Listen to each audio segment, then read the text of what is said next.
Right, I'm continuing on with the bodywork. I've sanded off the top of the bonnet. It's in pretty reasonable conditions. Got a tiny little bit of filler across the middle, but I'll probably dig most of that out and hammer the couple of little dents out. But what we've got underneath here now is this reinforcing frame, which is a bit damaged.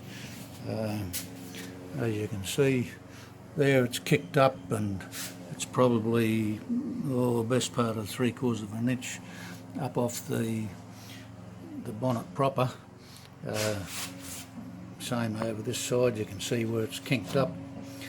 So I've got a little bit ahead of myself here with the filming, but what I intend to do is take that frame out, and I'm cutting off across the two back pieces, and as you can see, I'll put a cut through there and there, and that whole frame will come out. I'll be able to I've also had to cut it on these sides here, so I'll probably make a couple of new bits up there, but I'll be able to take that out now and hammer it all up and get it all nice and straight. Another little dent there, as in back here. So we'll get it all straightened out and fitting properly up against the bonnet, and while that's out, it'll give me a good opportunity to sand down the inside without any obstructions. So I'll get on with that and get that all repaired. I'll get the rest of the filler Bondo sanded out of the top of the bonnet, but you can see just across here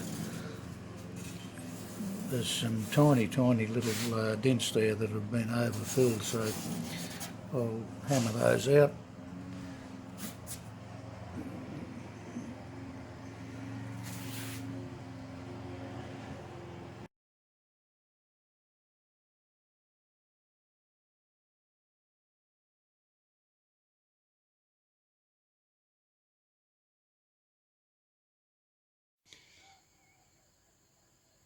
Well, there's the inner frame part all straightened out and sandblasted, so I'll prime that tomorrow.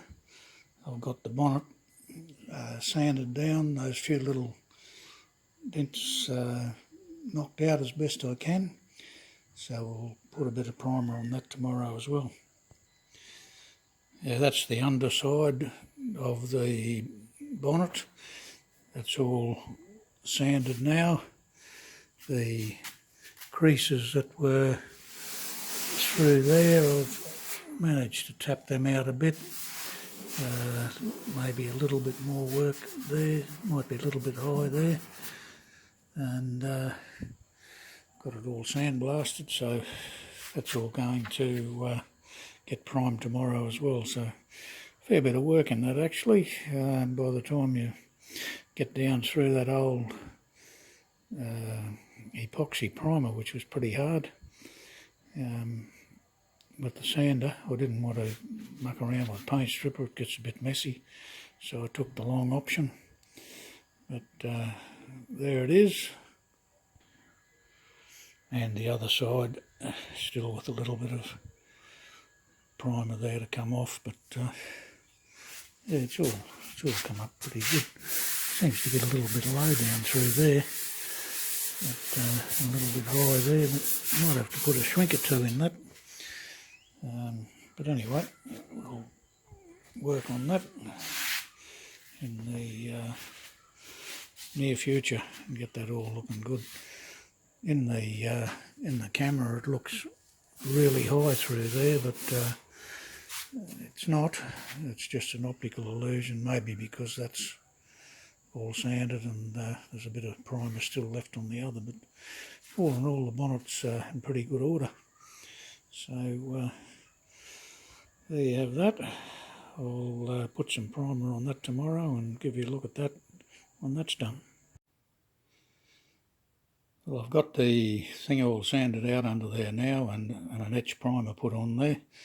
You'll see a bit of a mark there where the primer's come off. I actually put a couple of little 4 or 5 little shrinks in there and to tighten that up.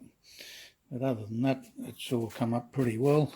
You can still see a couple of tiny little marks through there, but they're of no consequence.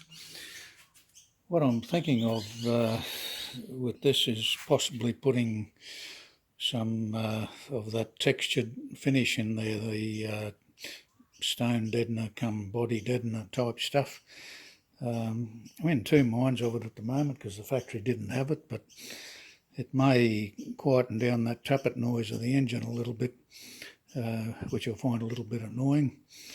The other thing I'm planning on doing with this is where the steel meets the aluminium. I think I'll put a seam sealer in through there just to seal that up and keep any moisture out of it. It's not something that would be all that noticeable, but I think it'd be a wise move or a smart move.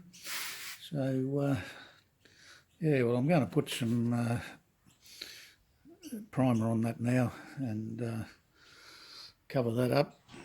I've got the frame all in primer.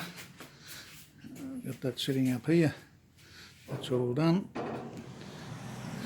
Straightened out. Still see a few marks where hammer marks and that in there, but I don't know how I can get them out. It's a little bit of a difficult one. I'll try a little bit more, but yeah. So that's all ready to get welded back in once I get the primer onto this. So I'll do that now and give you a look at the finished job there.